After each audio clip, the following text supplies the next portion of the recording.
Hello, salamu alaikum. Rabi'u ya? Kana gida kenan.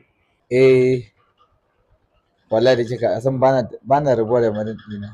Wallahi dama wani kaya ne ya sauka wallahi mai kyau ga inganci. To mashin ɗin fara ce ko baka? Gaskiya ba fara ba kuma ba baka ba dai. Wankan tarwaɗa ce. To ya yana injin ta kuwa? A gaskiya ba ta da damuwa yarinya gaskiya. Duba tayoyinta magantayen suna da kyau? Hmm. Ai wallahi tallahi in ka ga yarinyar nan kai kanka sai ka ta burge ka dan bodin nan lafiyayye ne sai ma ta juya baya in gaya maka. Ok, ya magana ce sobanta. A gaskiya ina yarinya ce dirarriya mai kyau. Malam sai ka gani. Wai mashin ɗin ya taɓa hawan ta ko ba daɗe da ba? Gaskiya ta taɓa aure. Ok, to fitilinta ba?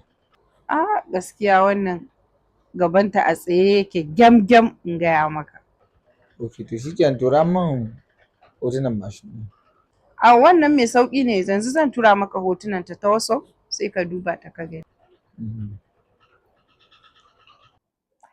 Mai gida? Mashin kuma za ka canza ne?